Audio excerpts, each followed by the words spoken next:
as suas contas em dia e sempre dentro da lei é uma das principais bases para o bem-estar. E o melhor de tudo é a facilidade com que pode garantir essa fase da vida. Explicar e entender em conversa simples e descontraída é o objetivo do Contas a Direito com Madalena Marques. Estamos aqui para ajudar e, portanto, dúvidas que tenham, podem colocar-nos. E Manuel Gomes. O que é que se pode fazer e onde é que podemos cair no erro? Pensamos que estamos a fazer tudo bem e estamos a fazer de forma errada. Na radioava.global. Muito boa tarde, cá estamos para mais um Contas a Direito. Eu chamo-me Madalena Marques, sou advogada e comigo tenho o Manuel Gomes, que é o nosso contabilista no Contas a Direito. Olá, Manuel. Olá, Madalena. Olá Viva. A todos. Olha, Manuel, nós hoje vamos falar de um tema que é normal falar-se nesta altura do ano e que se chama Subsídio de Natal. Olha, vamos começar por aí. Ora bem, o subsídio de Natal é uma remuneração muito agradável, não é? Muito agradável de se receber e eu costumo dizer que ela se vence no dia 15 de dezembro, mas não é verdade. Não é verdade. Não, há vários prazos. Há vários prazos consoante uma coisa que temos falado já em alguns programas, que é haver a regulação de contratos coletivos que estabeleçam as datas, ou o caso da função pública, que se vence no mês de novembro. O subsídio de Natal para os funcionários públicos tem que ser pago no mês de novembro. Para os privados e para os pensionistas é que tem que ser pago até ao dia 15 de dezembro. Exatamente. A Lei do Trabalho diz isso expressamente, portanto, o Código do Trabalho tem um artigo que eu posso mencionar, que é o 263, que diz que o subsídio de Natal tem que ser pago até ao dia 15 de dezembro. E, em regra, as empresas pagam exatamente nessa data. Exato. Em regra, pagam exatamente nessa data. Pronto, pagam no último dia, está a tempo. E porquê pagar a 15 de dezembro e não com a remuneração final desse mês de dezembro? Bom, por uma razão muito simples. Porque é Natal. É porque é Natal e para proporcionar às pessoas um poder de compra que poderia não ter para essa época festiva. Exatamente, um desafogo financeiro que lhes permite, enfim, viver a quadra natalícia de outra forma, não é? Exato. Podendo fazer outras despesas e podendo realmente fazer ali alguma diferença no seu dia-a-dia. E há um outro subsídio de que se fala também por esta época, enfim, um pouco mais para a frente, que é o subsídio de férias. Eu às vezes brinco com este tema porque falar-se do vencimento do subsídio de férias não é linear. Embora nós podemos dizer que no dia 1 de janeiro de cada ano civil se vence o direito a férias, não é? Vence o direito a férias. Sim. Bom, à semelhança do subsídio de férias, também o subsídio de Natal pretende ser uma remuneração extra que permita, por isso também este tem que ser pago antes das férias, não é? Sim, antes das mas férias. Tem algumas particularidades. O subsídio de férias tem particularidades que o subsídio de Natal não tem. Enquanto o subsídio de Natal é um subsídio que se vence nesse ano. O subsídio de férias, na grande maioria das vezes, começa a reportar ao ano anterior. Exatamente. Aliás, a lei diz isso mesmo. A lei diz que as férias se vencem por referência ao trabalho prestado no ano anterior. Exato.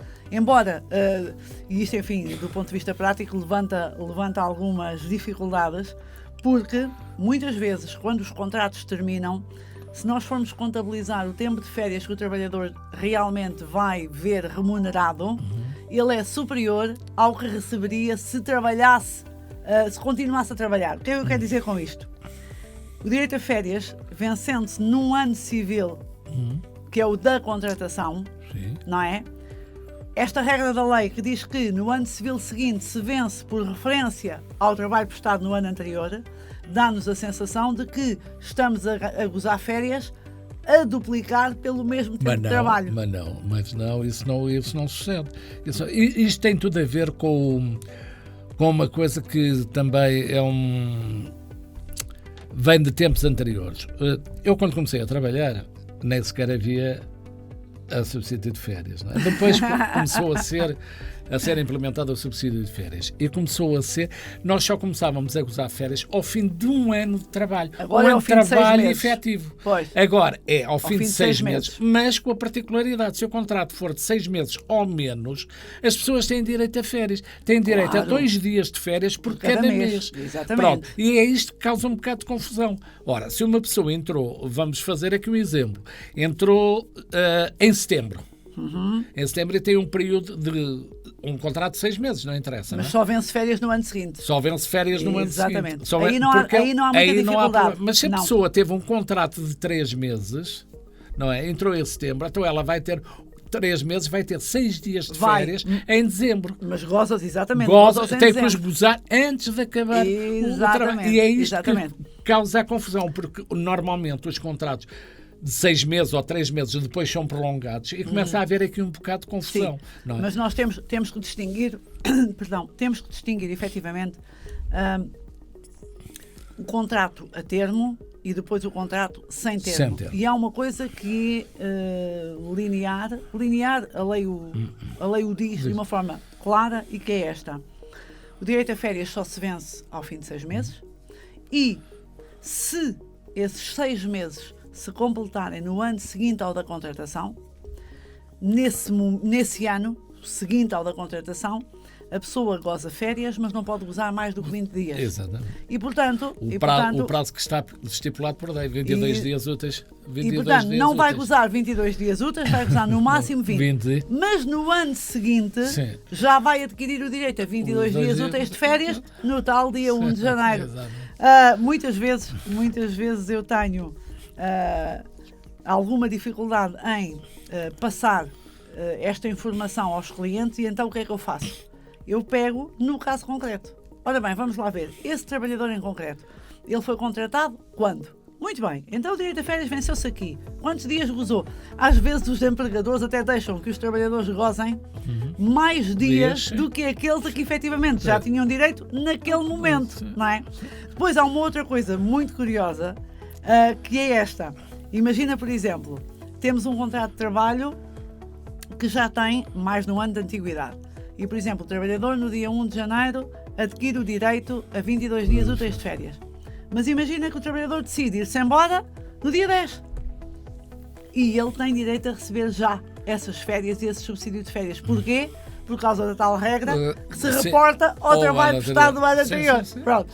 Então, isto muitas vezes gera aqui alguma confusão e, por isso, eu opto sempre por analisar o caso concreto quando isto gera alguma quando gera alguma confusão e ainda acresce que depois se diz ainda, ok, no ano em que o contrato termina, recebe os proporcionais ao tempo de trabalho. De férias, Porquê? Porque iria gozar esse direito, ou esse direito vencer-se-ia, no dia 1 do ano seguinte. Como não completa, não é? Como não completa o ano, então vamos ter que fazer as contas no momento da cessação. Pronto.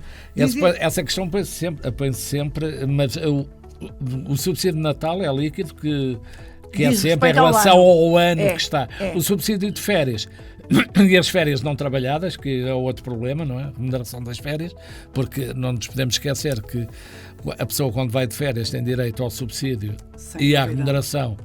Poderá ter ao subsídio de alimentação se tiver previsto, a tal questão que falámos aqui há pouco tempo, porque nem toda a gente tem direito a subsídio de alimentação. E isso é aí que bate as contas e há vários entendimentos sobre isso, em que se tem que seguir a lei muito à risca para termos uma resposta correta sobre as coisas. Não? Eu vou dizer-te uma coisa, Manuel, eu acho que era mais simples, mais linear, que o direito a férias e o subsídio de férias, eles também se reportassem a cada ano civil. Sim. Entendes? Sim. Em cada ano civil, nós temos o hábito de gozar férias no verão, não é? Como o país já beira-mar plantado, a generalidade das pessoas gostam de praia e, portanto, todos queremos o julho e o agosto. E por isso as contas teriam que ser feitas ali por referência ao trabalho prestado. Isto também podia ser uma dificuldade, agora que estou aqui a pensar um pouco também em conjunto contigo. Podia ser uma dificuldade, porque repara, Se nós considerássemos só o ano civil, e se as pessoas fossem de férias em julho ou agosto, nós só lhe íamos permitir o gozo De um dos determinado dias dia. efetivos, não é? Sim, sim. Dos dias efetivos. Pronto. Sim, mas, também podia mas haver isso aqui... acontece, como tudo, porque se tiveres faltas, as faltas se contarem para o desconto no tempo de férias, também te vai permitir só mas esse vai-te abater aos dias de efetivos, férias. efetivos a gozar. Mas só no primeiro ano é que terias isso, porque no segundo ano já não terias isso, porque vinha lá a tal história do direito que veio adquirido do ano anterior. Mas sabes uma coisa, isto também podia gerar aqui outra dificuldade. Às vezes o legislador pensa bem nas coisas. Uma outra dificuldade, sabes o que seria? Gerir o mapa de férias em empresas com alguns trabalhadores, assim tu sabes à partida quantos dias de férias aquele indivíduo tem direito a gozar. Sim, mas há outros. Adequar o mapa de férias às necessidades da empresa, há vários. Eu sou do tempo, eu comecei a trabalhar muito jovem, numa altura da minha vida, fui empregado bancário, não é? Trabalhei num banco, isto nos anos 70. E então tínhamos uma compensação, porque tu estavas a dizer de se gozar férias no período de verão, por isso que é considerado de junho a setembro, não é? 15 de junho a 15 de setembro. O banco dava uma compensação, duplicava o subsídio de férias a quem gozasse férias fora desse período. Pois, exatamente, compreendo perfeitamente. Exatamente. Por isso duplicava um subsídio. Vê bem. Isso era uma regra precisamente, há várias formas. A compensação os empregadores podem ter, e é permitido por lei, não é? Porque não é proibido, não está explícito, desde mas não que é proibido.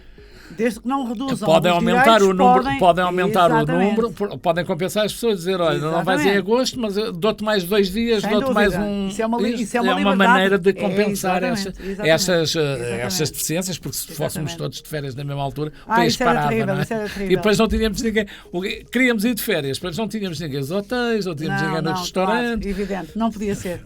Ora bem, Manuel, temos que concluir e recordamos apenas que até ao dia 15 todos os nossos ouvintes, até o próximo dia 15 de dezembro, exatamente, todos os nossos ouvintes e todos aqueles que nos seguem no YouTube e nas redes sociais, sem exceção, têm direito a receber o subsídio de Natal até ao dia 15 de dezembro. Portanto, se até essa data não receberem, deem um alertazinho à entidade empregadora, que é para não haver esquecimentos e para que possamos ter todos o melhor Natal possível. Manuel, obrigada pela tua participação também, e vamos terminar. Boa tarde. Boa tarde. Rádio Ave.